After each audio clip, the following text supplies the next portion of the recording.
सबसे पहली बात तो ये देखिए कि जैसा मैंने शुरुआती में बात करते हुए कहा कि हम लोग जो है वो 1 पॉइंट मिशन पे चल रहे हैं, शिवसेना प्रवेश, शिवसेना में दाखिल होना है। जैसा बहुत सारे लोगों के सोशल मीडिया पर भी डालने के बाद कुछ चीजें या कुछ ऑब्जेक्शन या कुछ सवाल वगैरह हो रहे हैं। बचकाना बातें तो बहुत सारे लोग करते रहते हैं, जज्बाती बातें अपनी जगह। वो जब उनमें होश आएगा या वाकई समझोगे जिसे कहने पॉलिटिकल मैच्योरिटी आएगी तब उनको पता चलेगा कि हम वो सही थे या गलत थे, है ना। हम तो बहुत कुछ जो है धूप छांव या सर्दी गर्मी, सियासत के ऊंच नीच, उतार चढ़ाव बहुत कुछ आंखों से देखे हैं। 40 साल में किसको जिताना है और किसको हराना है बहुत नजदीक से किए हैं। बल्कि जैसे मैं बोल सकता हूँ उम्र के 17 साल से मैं पॉलिटिकल स्टेज पर जो है तकरीर किया करता है। 17 उम्र की, बिल्कुल 11th इसको बोल सकते हैं, है ना। तो बहुत करीब से सारी चीजें देखी। एक चीज मैं आपको बहुत अदब से और बहुत प्यार से और बहुत साफ अल्फाज में बता दूं, शिवसेना की कल की तारीख क्या थी, अगर हम उसको ही लेकर बैठेंगे तो कांग्रेस की तारीख क्या है, राष्ट्रवादी की तारीख क्या है, तो मैं आपको दावे के साथ कह सकता हूं कि शिवसेना से भयानक तारीख जो है कांग्रेस की और राष्ट्रवादी की। मैं बोलने के लिए नहीं बोल रहा हूं, मैं डेटा दे सकता हूं आपको। पिछले 15 साल महाराष्ट्र में कांग्रेस और राष्ट्रवादी की सरकार थी। पूरे मुल्क में सबसे ज्यादा टेररिज्म के केसेस में इस सरकार ने मुसलमानों को डाला है। और मैं ये भी कह सकता हूं कि 100% बेगुनाह लोगों को डाला है, बेगुनाह लोग। जिंदगियां बर्बाद हो गई उनकी, 10-10 साल जमानत नहीं। शिवसेना बीजेपी की सरकार नहीं थी, कांग्रेस राष्ट्रवादी की सरकार थी। अंधाधुंध और कोई कांग्रेस राष्ट्रवादी का नेता जबान खोलने की हिम्मत नहीं रखता था। हम बेचारे जाते निवेदन लेकर मिनिस्टर के पास, इनके पास कि यार ये गलत हो रहा है, तो कहते कि साहब नहीं, आप बार बार निवेदन मत दो, नहीं तो आप भी जो है ना निशाने पर आए। यानी क्या किस तरह का माहौल पैदा। हम निवेदन दे रहे हैं यार, हम 100% क्लीन लोग हैं, वेल एजुकेटेड, हाईली एजुकेटेड लोग हैं, 100% क्लीन लोग। ये अल्फाज हमको सुनने पड़ते थे कि आप बार बार जो ना इस मसले को मत उठाओ। यार हम नहीं उठाएंगे तो कौन उठाएगा? वही जो जिसका कहीं ना कहीं काला पीला कोई मामला है वो आदमी डरे ना। लेकिन हमको निवेदन देने के लिए तक ये सुनना पड़ता था कि आप जो है ना इसको बार बार जो है ना आप मत उठाओ। यानी क्या हमारा माहौल बन रहा था, आप सोचिए ना। फिर आखिर बोलेगा कौन? कौन बोलेगा? अगर समझो अच्छे लोग, क्लीन लोग भी नहीं बोलेंगे तो फिर बोलेगा कौन? तो बड़ा संगीन मसला था।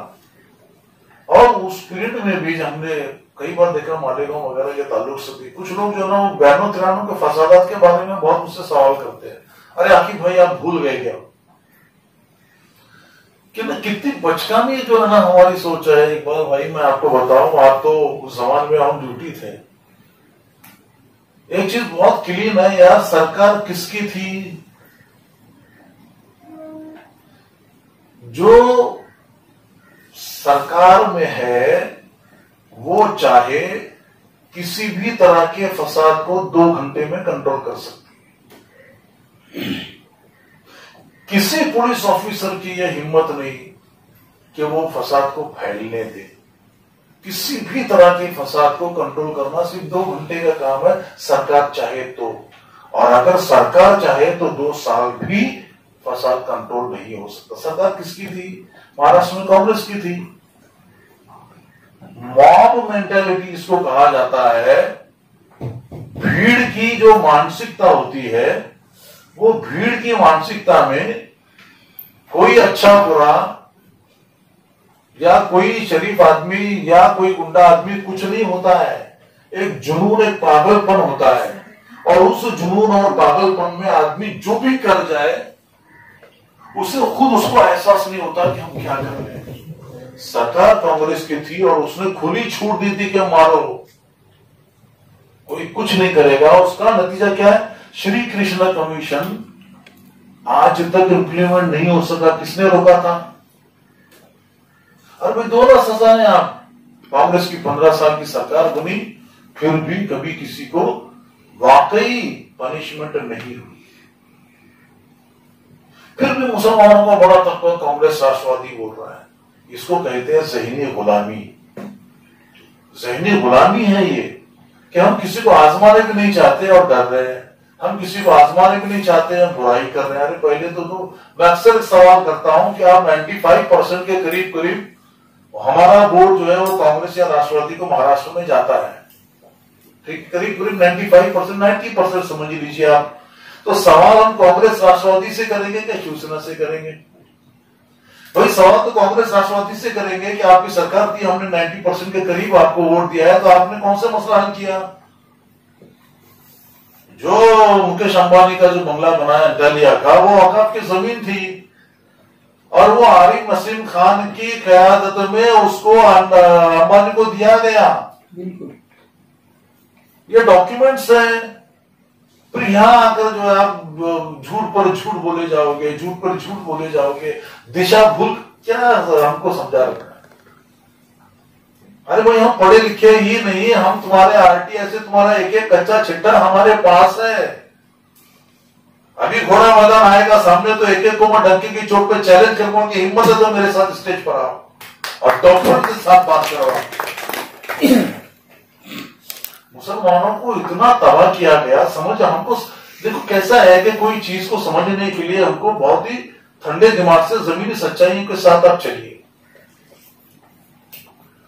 अगर हम ईमानदारी के साथ जमीनी सच्चाई के साथ सोचेंगे तो आज के जो हालात हैं तो आपको लगेगा कि उद्धव ठाकरे साहब के जैसा कल्चर्ड आदमी, सोबर आदमी, डिसेंट आदमी बहुत कम महाराष्ट्र को मिला है। ये सच्चाई है। इतना डिसेंट सोबर आदमी, इतना कल्चर और क्वालिफाइड आदमी महाराष्ट्र के इतिहास में बहुत कम लोग हुए हैं। और अगर मैं खुलकर कहूं तो अब्दुल्ला साहब के बाद मैं समझता हूं महाराष्ट्र में सिर्फ ये आदमी, नॉन पॉलिटिकल, इतना कल्चर्ड आदमी, इतना कल्चर्ड आदमी, इतना सोबर आदमी, ये हमको नहीं समझ में आ रहा है। अगर हम ऐसे अच्छे मुद्दे की, जब हम 2014 में बात किए थे, बहुत सारे लोग हमारे साथ थे, सलीम भाई वगैरह थे, जब हम मिले तो मैंने जो है ना 5 पॉइंट दिए थे, जिसमें जो है ना पहला मुद्दा हमारा जाहिर बात है ब्लास्ट केसेस का था, दूसरा एजुकेशन का था, तीसरा रोजगार का था, चौथा मौलाना आजाद फाइनेंशियल कॉर्पोरेशन का था। तो उन्होंने जो है ना तीनों कहा, उन्होंने खुलकर कहा। मैंने कहा कि नहीं सर, मुझे प्रेस के सामने बात करना, सारे कैमरे से उनके सामने बात करना, मुझे अकेले अंदर बात नहीं करना है, क्योंकि मेरा अपना भी एक तरीका नेचर है और जो अच्छी तरह से मुझे जानते हैं वो लोग बहुत अच्छी तरह से जानते हैं। मैंने कहा कि नहीं ठाकरे साहब, मुझे जो ना ये सारे प्रेस वाले, मीडिया, कैमरे सब चालू, मुझे इनके सामने बात करना है। तो खुश हुए, कंधे पर हाथ रखा, कहा कि ठीक है इनके सामने बोलता हूँ। पहला जो है ब्लास्ट केसेस में किसी भी तरह की नाइंसाफी नहीं होनी चाहिए, फास्ट ट्रैक कोर्ट बनाएंगे और इसका फैसला जल्द होना चाहिए, जो गुनहगार है बोले फांसी हो जाए, लेकिन निर्दोष को जो ना ये लटकाने के तरीका बंद होना चाहिए बस। एग्री। दूसरा जो है ना उर्दू स्कूलों के बारे में, माइनॉरिटी स्कूलों के बारे में, तो उन्होंने कहा कि ये बहुत अच्छा मुद्दा है, हर स्कूल में जो ना मराठी का टीचर होना चाहिए, मराठी लैंग्वेज को फरोग मिलना चाहिए, क्योंकि हमारे बच्चे उर्दू से पढ़े या और किसी मीडियम से पढ़े, लेकिन मराठी लैंग्वेज से अगर वो पढ़ेंगे बच्चे तो जाहिर बात है कि वो जो माहौल है उसके आसपास का, उसमें घुलना मिलना बहुत आसान हो जाएगा। ये बहुत जरूरी था। उन्होंने कहा कि ये भी 100% एग्री। औकाफ की जमीनों के ताल्लुक से उसने कहा कि मैं ठीक इसके बारे में मालूमात लेके आपसे बात करूंगा। अभी मैं जो है ना आपको फट से कुछ बोल दूं तो आप कल मुझे बोलोगे आपने कहा था। मौलाना फाइनेंशियल कॉर्पोरेशन के बारे में उन्होंने कहा था कि मैं क्या सरकार आएगी, हमारी कितना बजट होगा, क्या हमारे पास फाइनेंशियल कंडीशन मैं देखूंगा, जरूर मिलूंगा। लेकिन बाद में जो है कुछ लोगों ने हमारे बारे में कुछ उठपटांग बातें की, गलतफहमियां पैदा की। जो शिवसेना के अंदर थे उनको लगा कि यार इतने पूरे महाराष्ट्र से लोग आए हैं, एक बड़ी तादाद हमारे साथ में थी, तो कुछ लोगों को जो शिवसेना के अंदर थे उनको काफी परेशानी शुरू हुई और उन्होंने जो ना कुछ मिसगाइड वगैरह करना शुरू किया कि नहीं साहब वो ऐसा है वैसा है। लेकिन वो बाद में समझ में आया कि वो भी पार्टी छोड़कर चले गए। खैर हमको उससे कोई ज्यादा फर्क नहीं पड़ता है, क्योंकि क्या है, हम लोगों को सत्ता आए या जाए या और कोई ये बने, सवाल ये है कि हम लोगों को जब तक संजीदगी के साथ, सूझबूझ के साथ और ठंडे दिमाग के साथ हमें लॉन्ग टर्म पॉलिसी नहीं बनाएंगे तो जाहिर बात है जिस तरह से आज नॉर्थ इंडिया में हो रहा है, दिल्ली में हो रहा है, या यूपी में हो रहा है या बिहार में हो रहा है, कहीं ना कहीं उसका असर महाराष्ट्र को भुगतना पड़ेगा, क्योंकि यहाँ पर भी एक बहुत बड़ी तादाद नॉर्थ इंडियंस की है, जिनकी मेंटेलिटी अभी भी नॉर्थ इंडियंस की ही है। ये कड़वी सच्चाई है, वो मेंटेलिटी है उनकी। वो बेचारे पर कई मेरे जो है ना वो दोस्त हैं, वो आज भी कास्ट सिस्टम इतना स्ट्रांग उनके अंदर है जो महाराष्ट्र में है, लेकिन बहुत कम है, बहुत रेयर है। नॉर्थ इंडिया में बहुत सख्त है। वो बात करती जो ना, अरे वो तो, अरे मैं बोलता हूँ यार कौन से जो दुनिया में जी रहा हूँ, कहाँ दुनिया जा रही है, कहाँ लोग जो है ना आगे जा रहे हैं, और अभी तो कौन सी दुनिया में जी रहे हो आप। इतना जो ना रेस सिस्टम और कास्ट सिस्टम स्ट्रांग होता है, और ये चीजें मुझे बड़ी बुरी लगती है। वैसे तो मुसलमान भी लगती है, वैसे भारतीय भी लगती है, और इंसान के नाते तो लगना ही चाहिए, है ना। तो वो मेंटेलिटी उनके साथ बहुत है, जो कि आमतौर से महाराष्ट्र के लोगों में नहीं है। और तीसरी जो आखिरी चीज ये है कि जिस तरह से बीजेपी के खिलाफ, मैं बहुत साफ अल्फाज में कई बार मैंने इसको रिपीट किया है कि पूरे देश में अगर वाकई बीजेपी को रोकने की ताकत और डटकर मुकाबला करने की ताकत किसी में है तो एक ममता बनर्जी, दूसरा उद्धव ठाकरे साहब, और किसी में नहीं है। बल्कि कांग्रेस साथ होती तो समझो कि आज भीगी बिल्ली बने बैठे, उनको तो अपनी समझो के जेल से जाने से बचने के लिए सब भागदौड़ कर रहे हैं, वरना जो है इनकी तो लाइन लगेगी समझो, चाहे छोटा पवार हो बड़ा पवार हो। सच बोल रहा हूं, इनकी तो समझो कि फट पड़ी है आज, इतनी बुरी हालत है इनकी। और ये कंडीशन में पिछले इलेक्शन में जो ना कई दोस्तों ने मुझे इलेक्शन के प्रचार में बुलाया था, कांग्रेस वगैरह के कुछ मेरे नजदीकी दोस्त भी थे, तो मैंने कहा मिलिंद देवरा का जो नॉर्थ साउथ इंडिया का साउथ मुंबई का इलेक्शन था, मैंने कहा कि जिस दिन कमाल की बात देखिए, आपको मजे की बात बताऊं, मिलिंद देवरा जो है वो अपने स्टेज पर 2 मौलवियों को स्टेज पर बैठाए। मेरे एक दोस्त ने उनसे कहा कि ये इस तरह से बात करिए कि आपके स्टेज पे कोई मुस्लिम नहीं है, बल्कि आप किसी, मिलिंद देवरा ने क्या कहा, आप रिकॉर्ड में बोल रहा हूँ यार, उसने कहा कि यार 1-2 मौलवी को बैठाना, मेरे हजारों हिंदू वोट में खो दूंगा। यार माहौल बहुत खराब है यार, मौलवियों को बिठा हुआ तो मेरे मिलने वाले हिंदू वोट नहीं मिलेंगे। अब सोचिए, हमारे ही वोट मिलने वाले हैं, फिर भी वो बिठाने को तैयार नहीं। इतनी जब सियासत इस लेवल पर आ जाए तो कहां मुसलमान बेचारा सोच रहा है। वो तो समझो कि चारा बन गया है कांग्रेस राष्ट्रवादी के लिए। इसीलिए परसों भी मैंने कहा लोगों के सामने कि यार ये झक मारकर मुसलमान गालियां देगा, लेकिन यार बीजेपी को हराना है, फिर कांग्रेस को देंगे, फिर राष्ट्रवादी। ये जो मेंटेलिटी है ज़हनी गुलामी की, इसको झटकने के लिए जरूरी है पूरी ताकत के साथ शिवसेना के साथ खड़े रहे, पूरी ताकत के साथ आजमाए, लॉन्ग टर्म में हम चले। जब तक आप लॉन्ग टर्म नहीं चलोगे आपको समझ में नहीं आएगा कि नतीजा क्या निकल रहा है, क्योंकि कोई भी सरकार 5 साल में जो ना 70 साल की गंदगी धोएगी नहीं। लॉन्ग टर्म चलना है। और मैं आपको बताता हूं, सबसे ज्यादा इस देश का जो भयानक मुद्दा सब लोगों का, नौजवान पीढ़ी का, जो आज सारी दुनिया में सबसे ज्यादा हमारा नौजवान तबका है दुनिया में, है ना, उसके सामने सिर्फ एक मसला है, रोटी रोजी का, अच्छी लाइफ का।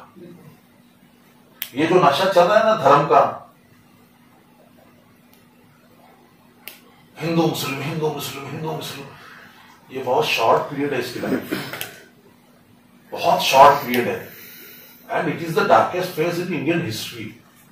ये हम डेमोक्रेसी में जी रहे हैं, और ये जो हो रहा है ये देश के लिए अच्छा नहीं, ना हिंदुओं के लिए अच्छा है, ना मुसलमानों के लिए अच्छा है, बल्कि किसी के लिए भी अच्छा नहीं है, सिर्फ और सिर्फ नुकसान करेगा। लेकिन नौजवान नस्ल जो है वो क्या चाहती है, रोटी रोजी चाहती है, अच्छी लाइफ चाहती है, उसको सुकून चाहिए, मजा चाहिए, उसको हिंदू मुस्लिम नहीं चाहिए, वो मजहब से बेजार हो रहा है, वो कहता है यार बस करो ना तुम्हारा। तो बात ये समझ में आती है कि ये नौजवान की जो नस्ल है, इनके सामने सबसे बड़ा मसला क्या है, एजुकेशन का है, रोटी रोजी का, अच्छी लाइफ का है, उनको सुकून की जिंदगी चाहिए। और ये जो भारत में जो बीजेपी या संघ वगैरह जो सारे लोग कर रहे हैं, ये बहुत शॉर्ट पीरियड रहने वाला है, लेकिन बहुत भारी नुकसान देकर जाने वाला है। ये जो है ना खून के आंसू रुलाने वाला, ये पक्की बात है। उसको रोकने के लिए हम लोगों को उन्हीं का साथ देना चाहिए जो इस भयानक तूफान को रोक सकते हैं। और महाराष्ट्र की धरती है, शिव फुले शाहू अम्बेडकर की धरती है, सूफी संतों की धरती है। हम ऐसी नादानी न करें कि हम उनके मिशन का, उनके प्लान का हिस्सा बन जाए। बहुत सारे लोग हिमालय के बारे में बात करते हैं, मैं आपको आज एक डिस्क्लोज कर दूं शकील भाई, असद के वालिद को, असदुद्दीन अवैसी के वालिद को 1987 में सुल्तान सलाहुद्दीन अवैसी को सोलापुर में इंट्रोड्यूस करने वाला आकिब तफेदार है। लेकिन मैंने कहा था कि हमारे मसले जज्बाती तकरीर से हल नहीं होते, हमारे मसले संजीदगी से, डेटा बेस्ड हमको जब हम कोई चीज पुटअप करेंगे, डिमांड करेंगे संजीदगी से, तभी हल होंगे। खाली जज्बाती तकरीरों से कभी दुनिया में मसले हल हो गए क्या, सिवाय फसादात के या नुकसान के? ये हमको सोचना है। तो मैं आपसे कहूंगा कि बहुत सारे लोग, जाहिर बात है कि हम जब शिवसेना में प्रवेश करेंगे और पूरी ताकत के साथ करेंगे, तो वो लोग भी जो गालियां या दे रहे हैं या समझो कल बुरा भला बोल सकते हैं, वो लोग भी खामोशी से हमारे साथ आकर जरूर इंशाल्लाह मिलेंगे, अगर हम पूरी ताकत के साथ जमे रहेंगे। और जहां तक तकरीर वगैरह का सवाल है, अल्हम्दुलिल्लाह अल्लाह ने बहुत सलाहियतें दी है।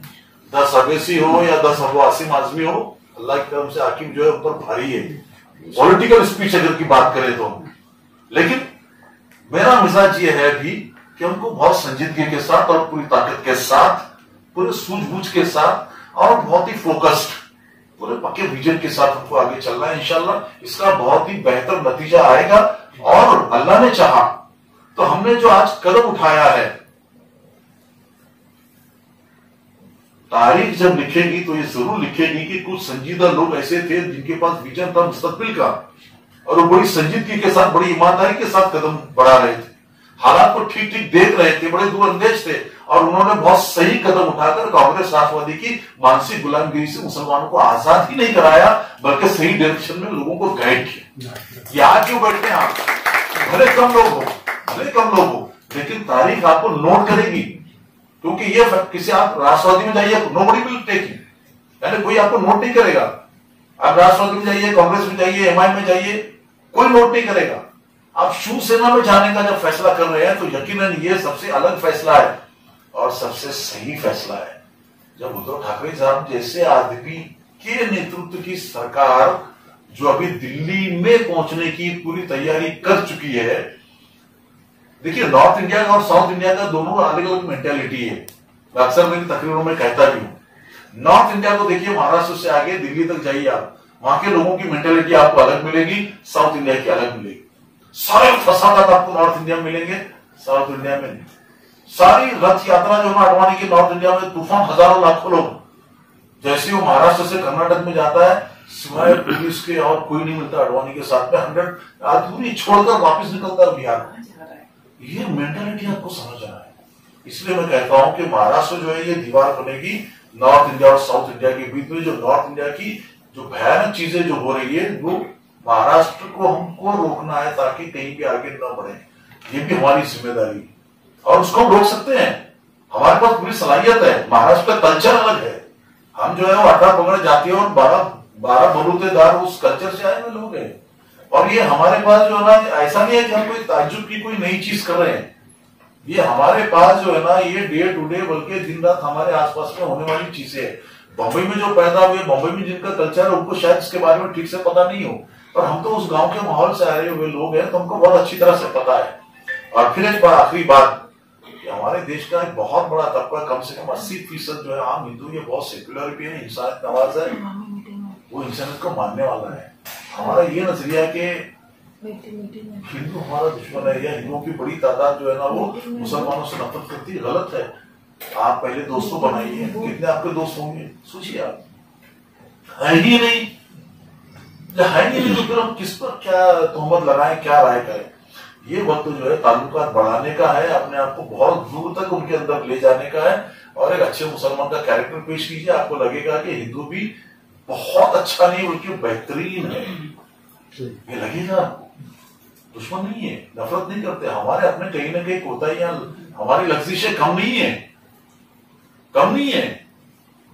कई बार तो ऐसा होता है कि मुसलमान ही परेशान होता है, यार मैं किस मोहल्ले में आ गया, मैं यहाँ क्यों रहता हूँ। ये भी बात है ना, नहीं है क्या? बहुत है। तो बहरहाल हमको जो ना कहीं ये पॉलिटिकल डिसीजन लेते हुए बहुत ही संजीदगी के साथ जो हमने फैसला किया है कि हाँ शिवसेना में शामिल होना है, और इंशाल्लाह बहुत ही जल्द हम लोग, बहुत ही जल्द मतलब कुछ ही दिनों में, हो सकता है कि 3 से 4 दिनों में माननीय उद्धव जी ठाकरे साहब से हमारी मुलाकात भी होगी और हम बहुत ही 2 या 3 ही पॉइंट रखेंगे। कंडीशन नहीं होगी, कंडीशन देखो फिर मैं कहूंगा हाँ मंजूर बाद में नहीं किया तो कंडीशन कोई चीज नहीं होती है। ये है कि हम उनको इस तरह से कन्विंस करें कि वो आदमी खुद करने के लिए तैयार हो जाए। वरना मैनिफेस्टो में कांग्रेस राष्ट्रपति ने 70 साल दिया ना आपको, आरक्षण सब दिया है 70 साल में, मैनिफेस्टो में दिया बड़े बड़े बैनर लगाकर, कुछ भी नहीं हुआ। वो कोई चीज नहीं होती। हम लोग जो ना डेटा बेस से बताए कि ये चीज हमारे लिए अच्छी है, कन्विंस कराए तो जो है हमारे जिसको कहना चाहिए कि हमारे मसाइल हल हो सकते हैं और एक दिन में या एक साल में कुछ नहीं होगा। एक सूझबूझ के साथ, ठंडे दिमाग के साथ हम आगे चले और अल्लाह ने चाहा तो हम लोग पूरी ताकत के साथ काम करेंगे। मैं ये चाहता हूं कि और नए लोग, नौजवान लोग इस काम को आगे बढ़ने के लिए आगे आए, हम लोग उनको ताकत देंगे।